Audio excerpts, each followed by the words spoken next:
പിന്നെ എവിടെയാണ് പ്രശ്നം വന്നതെന്ന് പറഞ്ഞു കഴിഞ്ഞാൽ പല വിദ്യാർത്ഥികളും എന്താണ് അവിടെ വന്നത് എന്ന് പറഞ്ഞു കഴിഞ്ഞാൽ ട്യൂഷൻ ഫീസ് അടയ്ക്കാനുള്ള പൈസ വരെ നമുക്ക് പാർട്ട് ടൈമിൽ നിന്ന് കിട്ടും അങ്ങനെ ചിന്തിച്ചിട്ട് വന്നിരിക്കുന്ന വിദ്യാർത്ഥികളുണ്ട്. അവരെ സംബന്ധിച്ച് ഇതൊരു പ്രശ്നം തന്നെയാണ്.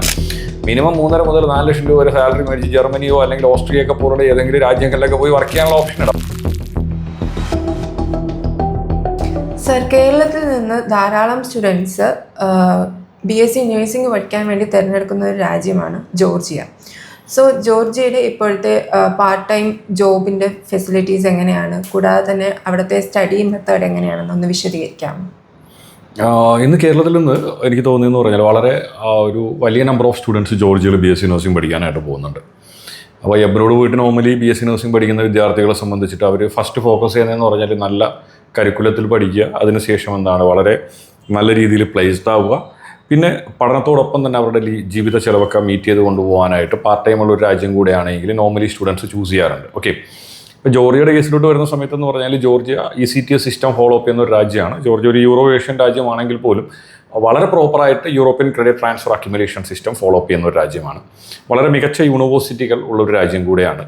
പിന്നെ റീസെൻ്റ്ലി ജോർജിയയിൽ പലരും കേട്ട് വരുന്നൊരു കാര്യമാണ് പാർട്ട് ടൈമിൻ്റെ അവൈലബിലിറ്റി മോശമാണ്, അവിടെ പോയിട്ട് പാർട്ട് ടൈം കിട്ടാനായിട്ട് ബുദ്ധിമുട്ടാവുന്ന തരത്തിലുള്ളൊക്കെ ന്യൂസ് കേൾക്കുന്നുണ്ട്. പക്ഷേ അങ്ങനത്തെ പ്രോബ്ലംസോ കാര്യങ്ങളോ ഒന്നും തന്നെ ഇല്ല. കറൻ്റ്ലി ഒരുപാട് വിദ്യാർത്ഥികൾ, അപ്പോൾ എൻ്റെ തന്നെ പിന്നെ എന്താണ് 100 കണക്കിന് വിദ്യാർത്ഥികൾ ജോർജിയയിലെ യൂണിവേഴ്സിറ്റികളിൽ BSc നഴ്സിംഗ് പഠിക്കുന്നുണ്ട്.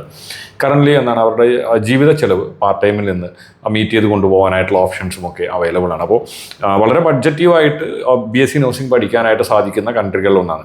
ട്യൂഷൻ ഫീസൊക്കെ എന്ന് പറഞ്ഞാൽ ഏകദേശം ഒരു $3000 മുതൽ $4000 വരെ, അതായത് ഏകദേശം ഒരു 2.25 ലക്ഷം രൂപ മുതൽ ഒരു 3.25 ലക്ഷം രൂപ വരെയൊക്കെ പെർ ഇയർ ഫീസ് വരുന്ന രീതിയിലുള്ള വളരെ മികച്ച യൂണിവേഴ്സിറ്റികളുള്ള ഒരു രാജ്യമാണ് ജോർജിയ.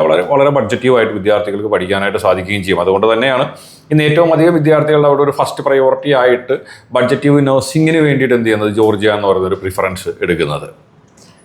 സാർ ഇപ്പോൾ പറഞ്ഞായിരുന്നു വളരെയധികം മികച്ച യൂണിവേഴ്സിറ്റി ഉള്ള ഒരു രാജ്യമാണ് ജോർജിയ. അപ്പം സ്റ്റുഡൻസിന് ഏറ്റവും കൂടുതൽ പ്രിഫർ ചെയ്യാൻ പറ്റിയ യൂണിവേഴ്സിറ്റീസ് ഏതൊക്കെയാണെന്നൊന്ന് പറയാമോ? ഇപ്പോൾ സ്റ്റുഡൻസിന് പ്രിഫർ ചെയ്യാൻ പറ്റുന്ന യൂണിവേഴ്സിറ്റികൾ എന്നതിനപ്പുറം അവിടുത്തെ ഒരു കരിക്കുലം, അതുകൂടാണ്ട് അങ്ങനെയാണ് അവിടുത്തെ ഒരു സ്റ്റഡി മെത്തേഡ് പോകുന്നത് എന്നതിനെയൊക്കെ ബേസ് ചെയ്തിട്ട് യൂണിവേഴ്സിറ്റീസ് ചൂസ് ചെയ്യുന്നതാണ് ബെറ്റർ ആയിട്ടുള്ള ഒരു ചോയ്സ്. ഓക്കെ, ഞാൻ ആദ്യം പറഞ്ഞതുപോലെ തന്നെ ജോർജിയയിൽ ECTS സിസ്റ്റമാണ് പ്രോപ്പർലി ഫോളോ അപ്പ് ചെയ്യുന്നത്. European credit transfer accumulation system എന്ന് പറയും, അതായത് സ്റ്റുഡൻറ്റ് ഓറിയൻറ്റഡ് ആയിട്ടുള്ള ഒരു സിസ്റ്റമാണ്. അപ്പോൾ ഈ ഒരു സിസ്റ്റത്തിൻ്റെ ഏറ്റവും വലിയൊരു ബെനിഫിറ്റ് എന്ന് പറഞ്ഞാൽ നമുക്ക് ഒരു ക്ലാസ്സിൽ മാക്സിമം 12 മുതൽ 14 വിദ്യാർത്ഥികൾ വരെ മാത്രമാണ് ഈ ഒരു ക്ലാസ്സിൽ വരുന്നത്. അപ്പോൾ അതുകൊണ്ട് തന്നെ വരുന്നൊരു ബെനിഫിറ്റ് എന്ന് പറഞ്ഞു കഴിഞ്ഞാൽ നമ്മുടെ നാട്ടിൽ രാവിലെ 8 മണി മുതൽ വൈകുന്നേരം 6 മണി വരെ ഒന്നും ക്ലാസ് ഉള്ളതുപോലെ ഉണ്ടാവില്ല. മാക്സിമം ഒരു 1 മുതൽ 4.5 മണിക്കൂർ വരെയൊക്കെയാണ് വിദ്യാർത്ഥികൾക്ക് ക്ലാസ് ഉള്ളത്. കാര്യം സ്റ്റുഡൻസിൻ്റെ എണ്ണം കുറവായതുകൊണ്ട് തന്നെ ഇൻഡിവിജ്വൽ അറ്റൻഷൻ കിട്ടും, വളരെ ഫാസ്റ്റായിട്ട് വിദ്യാർത്ഥികൾക്ക് പഠിക്കാനും പറ്റും.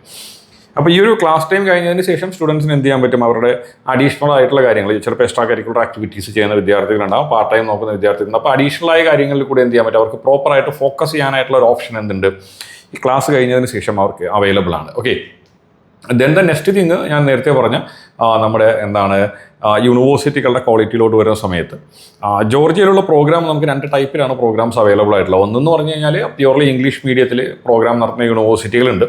ഇത് കൂടാണ്ട് പിന്നെ വരുന്നതെന്ന് പറഞ്ഞു കഴിഞ്ഞാൽ നമുക്ക് എന്താണ് ഇൻ്റർനാഷണൽ ലാംഗ്വേജസ് ഇൻ്റഗ്രേറ്റ് ചെയ്തിട്ടുള്ള യൂണിവേഴ്സിറ്റികളുമുണ്ട്. അപ്പോൾ കുറച്ചുകൂടെ ബെറ്റർ എന്ന് പറഞ്ഞാൽ ഇൻ്റർനാഷണൽ ലാംഗ്വേജ് ഇൻ്റഗ്രേറ്റ് ചെയ്തിരിക്കുന്ന യൂണിവേഴ്സിറ്റികളായിരിക്കും കുറച്ചുകൂടെ നല്ലത്. ഇപ്പം പഠനത്തോടൊപ്പം തന്നെ ജർമ്മൻ ലാംഗ്വേജ് ഒക്കെ പഠിപ്പിക്കുന്ന യൂണിവേഴ്സിറ്റികളുണ്ട്. സോ അതുള്ളൊരു ബെനിഫിറ്റ് എന്ന് പറഞ്ഞാൽ ആഫ്റ്റർ കംപ്ലീറ്റിംഗ് ദ കോഴ്സ് ഇപ്പോൾ German language B2 level clear ചെയ്ത് കഴിഞ്ഞാൽ സ്റ്റുഡൻറ്റിന് ഡയറക്റ്റ്ലി ജർമ്മനി പോയിട്ട് വർക്ക് ചെയ്യാനായിട്ടുള്ള ഒരു ഓപ്ഷൻ അവൈലബിൾ ആണ്. അതുകൂടാണ്ട് അക്യുൻ്റെയൊക്കെ അപ്രൂവൽ, അക്യുൻ എന്ന് പറഞ്ഞാൽ ജർമ്മനിയിലെ ഹയർ എഡ്യൂക്കേഷൻ ബോഡിയാണ്, അക്യുൻ്റെയൊക്കെ അപ്രൂവലുള്ള യൂണിവേഴ്സിറ്റീസ് ഉണ്ട്. അപ്പോൾ ഇത്തരം യൂണിവേഴ്സിറ്റികളിൽ പഠിക്കുന്ന സമയത്ത് നമുക്ക് എന്താണ് ജർമ്മനിയിലോ ഓസ്ട്രേലിയയിലൊക്കെ പോയിട്ട് ഡയറക്റ്റ് തന്നെ നമുക്ക് PG ചെയ്യാനൊക്കെ ആയിട്ടുള്ള ഓപ്ഷൻസ് അവൈലബിൾ ആണ്. അപ്പോൾ ഇത്തരത്തിലുള്ള മികച്ച യൂണിവേഴ്സിറ്റികൾ ചൂസ് ചെയ്യുകയാണെങ്കിൽ സ്റ്റുഡൻറ്റിൻ്റെ പ്ലേസ്മെൻ്റ് ഒന്നും ഒരു പ്രോബ്ലം ആവാനായിട്ട് പോകുന്നില്ല. ഏകദേശം ഒരു 12 മുതൽ 15 ലക്ഷം രൂപ ബഡ്ജറ്റിൽ പഠിച്ചു കഴിഞ്ഞാൽ വർഷം ഏകദേശം ഒരു 3-3.5 ലക്ഷം രൂപ സാലറിയിൽ വർക്ക് ചെയ്യാനായിട്ടുള്ള ഓപ്ഷൻസ് ഒരുക്കി കൊടുക്കുന്ന മികച്ച യൂണിവേഴ്സിറ്റികൾ എന്നുണ്ട് ജോർജിയയിൽ അവൈലബിൾ ആണ്. സാർ, ഇപ്പോൾ ജോർജിയയിൽ BSc നഴ്സിംഗ് പഠിക്കുന്ന ഒരു സ്റ്റുഡൻസിന് ക്ലിനിക്കൽ പ്രാക്ടിക്കൽസിൻ്റെയൊക്കെ ഒരു പരിശീലനം എങ്ങനെയൊക്കെയാണെന്നൊന്ന് വിശദീകരിക്കാമോ? ജോർജിയയെ സംബന്ധിച്ചിട്ട് നമ്മൾ അവിടെയുള്ള മെഡിക്കൽ കോളേജുകളുടെ കാര്യം എടുക്കുന്ന സമയത്ത് ജോർജിയയിൽ ടോട്ടലായിട്ട് 39 മെഡിക്കൽ കോളേജുകളാണുള്ളത്. പക്ഷേ അവിടെ ടോട്ടലായിട്ട് അവൈലബിൾ ആയിട്ടുള്ള നഴ്സിംഗ് കോളേജുകൾ എന്ന് പറഞ്ഞാൽ വെറും 5 കോളേജുകളിൽ മാത്രമാണ് ഇന്ത്യൻ വിദ്യാർത്ഥികൾ നേരിട്ട് പോയിട്ട് പഠിക്കുന്നത്. ഓക്കെ, സോ അതുകൊണ്ട് തന്നെ ക്ലിനിക്കൽസ് എന്ന് പറയുന്ന കാര്യത്തിനകത്ത് ഒരു ടെൻഷൻ്റെ ആവശ്യമില്ല. ജോർജിയയിൽ BSc നഴ്സിംഗ് പഠിപ്പിക്കുന്ന എല്ലാ സ്ഥാപനങ്ങളും മെഡിക്കൽ കോളേജുകളാണ്. സോ വളരെ കൃത്യമായിട്ടുള്ള ഒരു ക്ലിനിക്കൽ എക്സ്പോഷറും ക്ലിനിക്കൽ സപ്പോർട്ട് കാര്യങ്ങളൊക്കെ എന്ത് ചെയ്യുന്നുണ്ട്, സ്റ്റുഡൻസിന് ലഭിക്കുന്നുണ്ട്. സർ, കറൻ്റ്ലി ജോർജിയയിൽ പാർട്ട് ടൈം ജോബ് അവൈലബിലിറ്റി ഇച്ചിരി ബുദ്ധിമുട്ടാണെന്ന് കേൾക്കുന്നുണ്ട്. അതിനെക്കുറിച്ച് എന്തെങ്കിലും സാറിന് വിശദീകരിക്കാനുണ്ടോ, അതിലെന്തെങ്കിലും സത്യാവസ്ഥയുണ്ടോ? സുജിത, ഇതിനകത്തുള്ള കാര്യം എന്ന് പറഞ്ഞു കഴിഞ്ഞാൽ പാർട്ട് ടൈമിൻ്റെ കാര്യത്തിലൂടെ വരുന്ന സമയത്ത് കറൻ്റ്ലി 3 ഫീൽഡുകളിൽ വിദ്യാർത്ഥികൾ പാർട്ട് ടൈം ചെയ്യാൻ പാടില്ല എന്ന് പറഞ്ഞുകൊണ്ടിട്ടുള്ള ഒരു ഗവൺമെൻറ് റൂൾ വന്നിട്ടുണ്ട്. അതിലൊന്നെന്ന് പറഞ്ഞു കഴിഞ്ഞാൽ ടാക്സി ഓടിക്കുക, 2 എന്ന് പറഞ്ഞു കഴിഞ്ഞാൽ നമ്മൾ ഈ ഡെലിവറി ആപ്ലിക്കേഷനുകളിൽ വർക്ക് ചെയ്യുക, ഫുഡ് ഡെലിവറി ഇതുപോലുള്ള കാര്യങ്ങൾ വർക്ക് ചെയ്യുക. ദെൻ 3 എന്ന് പറഞ്ഞു കഴിഞ്ഞാൽ നമ്മൾ ടൂറിസ്റ്റ് ഗൈഡായിട്ട് പോവുക. അപ്പോൾ ഈ ഒരു 3 മേഖലകളിലാണ് എന്ത് ചെയ്തേക്കുന്നത്, ഒരു സ്റ്റോപ്പ് ഇട്ടേക്കുന്നത്. ദെൻ എന്തുകൊണ്ടാണ് ഇതിനകത്ത് സ്റ്റോപ്പ് വന്നിരിക്കുന്നതെന്ന് പറഞ്ഞു കഴിഞ്ഞാൽ നമ്മൾ വിദ്യാർത്ഥികൾ ലോക്കൽസുമായി അല്ലെങ്കിൽ അവിടുത്തെ ലോക്കൽ പീപ്പിൾസുമായി ഇൻഡിവിജ്വലായിട്ട് കണക്ഷൻ വരുന്ന അല്ലെങ്കിൽ ഫോറിനേഴ്സുമായിട്ടൊക്കെ ഇൻഡിവിജ്വലായിട്ട് കണക്ഷൻ വരുന്ന 3 മേഖലകൾ ഈ മേഖലകളാണ്. അതുകൊണ്ടാണ് ഈ ഒരു 3 മേഖലകൾ പാടില്ല എന്ന് പറഞ്ഞിരിക്കുന്നത്. പിന്നെ രണ്ടാമത്തെ കാര്യം എന്ന് പറഞ്ഞു കഴിഞ്ഞാൽ ഇവിടുന്ന് പഠിക്കാൻ പോകുന്ന ഒരു വിദ്യാർത്ഥി അവിടെ പോയിട്ട് ടാക്സി ഓടിക്കാനായിട്ടുള്ള സാധ്യത വളരെ വളരെ കുറവാണ്. അത് നമ്മൾ മനസ്സിലാക്കേണ്ട ഒരു കാര്യമാണ്. അത് കൂടാണ്ട് പിന്നെ വരുന്നതെന്ന് പറഞ്ഞു കഴിഞ്ഞാൽ ഇപ്പോൾ ഫുഡ് ഡെലിവറി ആപ്ലിക്കേഷനിലൊക്കെ ബൈക്ക് ഓടിച്ചിട്ടായിരിക്കും ഇവർ എന്ത് ചെയ്യാൻ പോകുന്നത്, സാധനം കൊണ്ടു കൊടുക്കാൻ പോകുന്നത്, അല്ലെങ്കിൽ എന്തായാലും നടന്നു കൊണ്ടു കൊടുക്കാനായിട്ട് സാധിക്കത്തില്ല. മനസ്സിലായില്ലേ? അപ്പോൾ ഫോറിനേഴ്സിൻ്റെ സേഫ്റ്റി, വിദ്യാർത്ഥികളുടെ സേഫ്റ്റി ആ രാജ്യം അത്രയേറെ പ്രയോറായിട്ട് കാണുന്നത് കൊണ്ടാണ് എന്ത് ചെയ്തേക്കുന്നത്, അത്തരം കാര്യങ്ങൾ നിങ്ങൾ ചെയ്യാൻ പാടില്ല എന്ന് പറഞ്ഞേക്കുന്നത്.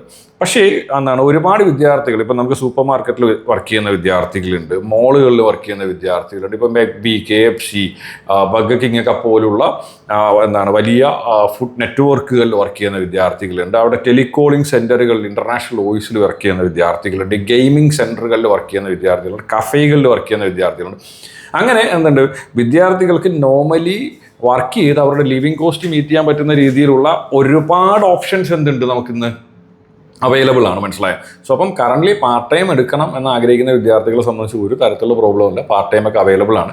പിന്നെ എവിടെയാണ് പ്രശ്നം വന്നതെന്ന് പറഞ്ഞു കഴിഞ്ഞാൽ പല വിദ്യാർത്ഥികളും അവിടെ വന്നത് എന്ന് പറഞ്ഞു കഴിഞ്ഞാൽ ട്യൂഷൻ ഫീസ് അടയ്ക്കാനുള്ള പൈസ വരെ നമുക്ക് പാർട്ട് ടൈമിൽ നിന്ന് കിട്ടും, അങ്ങനെ ചിന്തിച്ചിട്ട് വന്നിരിക്കുന്ന വിദ്യാർത്ഥികളുണ്ട്. അവരെ സംബന്ധിച്ച് ഇതൊരു പ്രശ്നം തന്നെയാണ്. പക്ഷേ ലിവിങ് കോസ്റ്റ്, നമുക്ക് ജോർജിയയെ സംബന്ധിച്ച് നമ്മുടെ ലിവിങ് കോസ്റ്റ് എന്ന് പറഞ്ഞാൽ ഏകദേശം $250 മുതൽ $300 വരെയാണ് ഒരു മാസം വേണ്ടത്.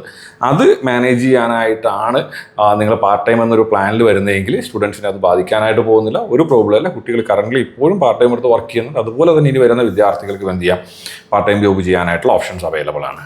സർ, ജോർജിയയിൽ BSc നഴ്സിംഗ് പഠിക്കുന്നതിന് വേണ്ടിയിട്ടുള്ള എലിജിബിലിറ്റി ക്രൈറ്റീരിയ എന്തൊക്കെയാണ്? നമുക്ക് ജോർജിയയെ സംബന്ധിച്ചിട്ട് വേണ്ടതെന്ന് പറഞ്ഞാൽ നമ്മുടെ ഹയർ സെക്കൻഡറിക്ക് മിനിമം 50% മാർക്ക് വേണമെന്നാണ് ബേസിക് ക്രൈറ്റീരിയ. പക്ഷേ ഈ ഒരു ബേസിക് ക്രൈറ്റീരിയ കൊണ്ട് എന്തായാലും നമുക്ക് ജോയിനിങ് പോസിബിൾ അല്ല. എല്ലാ യൂണിവേഴ്സിറ്റികളും ഇൻ്റർവ്യൂസ് കണ്ടക്ട് ചെയ്യുന്നുണ്ട്. അതുകൂടാണ്ട് ഇംഗ്ലീഷിൻ്റെ പ്രൊഫഷ്യൻസി നോക്കുന്നുണ്ട്. അപ്പം ഇത്തരം കാര്യങ്ങൾ കൂടെ നോക്കിയിട്ടായിരിക്കും എന്ത് കൊടുക്കുന്നത്, അവർക്ക് അഡ്മിഷൻ പ്രൊസീജിയർ വരുന്നത്. ഓക്കെ സർ, ജോർജിയയിൽ BSc നഴ്സിംഗ് പഠിച്ചതിന് ശേഷം നമ്മുടെ ഇന്ത്യക്കകത്ത് വന്നിട്ട് അവർക്ക് എത്രമാത്രമാണ് ഓപ്പർച്യൂണിറ്റീസ് അവൈലബിൾ ആയിട്ടുള്ളത്? ഇപ്പോൾ നമുക്ക് ഫസ്റ്റ് ഓഫ് ഓൾ വരുന്ന കാര്യം എന്ന് പറഞ്ഞാൽ ഇന്ത്യയിലോട്ട് തിരിച്ചു വരുന്ന സമയത്ത് ജോർജിയ എന്നല്ല ഇനി ഏത് രാജ്യത്ത് പഠിച്ചാലും അവർ നോക്കുന്നത്, ഇന്ത്യയിൽ നോക്കുന്നതെന്ന് പറഞ്ഞാൽ ഇന്ത്യയിലെ ക്രെഡിറ്റ് അവേഴ്സുമായി എന്ത് ചെയ്യുന്നത്, ഇതിനെ മാച്ച് ചെയ്യുന്ന സമയത്ത് ഇത് ഇവിടുത്തെ ക്രെഡിറ്റ്സ് മാച്ച് ആവുന്നുണ്ടെങ്കിൽ വേറെ ഒരു തരത്തിലുള്ള പ്രോബ്ലം ഇല്ല. ഇനി ക്രെഡിറ്റ്സ് മാച്ച് ആവാത്ത സാഹചര്യം വന്നു കാര്യം BSc നഴ്സിംഗ് കഴിഞ്ഞൊരു വിദ്യാർത്ഥിക്ക് ഇവിടെ വേറെ എലിജിബിലിറ്റി എക്സാമോ കാര്യങ്ങളൊന്നും തന്നെ ഇതുവരെ കണ്ടക്ട് ചെയ്യുന്നില്ല. അപ്പോൾ ഈ ഒരു ക്രെഡിറ്റ്സ് മാച്ച് ആവാത്ത ഒരു സാഹചര്യം ഉണ്ട് എങ്കിൽ നഴ്സിംഗ് കൗൺസിൽ ഓഫ് ഇന്ത്യ പറയുന്ന മാനദണ്ഡം എന്താണോ അത് മീറ്റ് ചെയ്ത് കഴിഞ്ഞാൽ ഇന്ത്യയിൽ നമുക്ക് രജിസ്ട്രേഷൻ കിട്ടും. അതിനകത്ത് വേറെ പ്രശ്നങ്ങളോ കാര്യങ്ങളോ ഒന്നുമില്ല. അതിന് ജോർജിയ പഠിക്കുന്ന ആളായാലും അമേരിക്ക പഠിക്കുന്ന ആളായാലും UK പഠിക്കുന്ന ആളായാലും റൂൾ സെയിം തന്നെയാണ്. അതിനകത്ത് ഒരു തരത്തിലുള്ള പ്രോബ്ലംസോ കാര്യങ്ങളോ ഒന്നും തന്നെ ഇല്ല. പിന്നെ ഞാൻ നേരത്തെ പറഞ്ഞ പോലെ ജോർജിയയിൽ പഠിക്കുന്ന ഒരു വിദ്യാർത്ഥി തിരിച്ച് ഇന്ത്യയിലൊന്നും വർക്ക് ചെയ്യേണ്ട സാഹചര്യം ഉണ്ടോ എന്ന് എനിക്കറിയില്ല. കാര്യം കേരളത്തിൽ 2 മാസങ്ങൾക്ക് മുമ്പ് ഞാൻ കണ്ടൊരു സമരമാണ് BSc നഴ്സുമാരുടെ സാലറി 19,000 രൂപ ആക്കണമെന്ന്. ഓക്കെ, ഇപ്പോൾ ജോർജിയ പോലുള്ള രാജ്യത്തിലെ ഒരു പിന്നെ ലാംഗ്വേജ് ഇൻ്റഗ്രേറ്റഡ് പ്രോഗ്രാമുള്ള ഏതെങ്കിലും ഒരു യൂണിവേഴ്സിറ്റിയിൽ പഠിക്കുന്ന ഒരു വിദ്യാർത്ഥിയെ സംബന്ധിച്ചിട്ട് 4 വർഷം കൊണ്ട് B2 ലെവൽ ക്ലിയർ ചെയ്ത് കഴിഞ്ഞാൽ മിനിമം 3.5 മുതൽ 4 ലക്ഷം രൂപ വരെ സാലറി മേടിച്ച് ജർമ്മനിയോ അല്ലെങ്കിൽ ഓസ്ട്രിയയൊക്കെ പോലുള്ള ഏതെങ്കിലും രാജ്യങ്ങളിലൊക്കെ പോയി വർക്ക് ചെയ്യാനുള്ള ഓപ്ഷൻ ഉണ്ട്. അപ്പോൾ ആ ഒരു ക്വസ്റ്റ്യൻ നമുക്ക് മുന്നിൽ വരുന്നില്ല എന്ന് തന്നെ പറയാം. സോ BSc നഴ്സിംഗ് ഇൻ ജോർജിയനെ കുറിച്ചിട്ടാണ് നമുക്ക് അനുരാജ് സാറ് നല്ല രീതിയിലൊരു വിശദീകരണം നൽകിയിട്ടുള്ളത്. സോ ഈ വീഡിയോ എല്ലാവർക്കും ഉപകാരപ്പെട്ടെന്ന് വിചാരിക്കുന്നു. സോ നെക്സ്റ്റ് വീഡിയോ കാണുന്നത് വരെ താങ്ക് യു.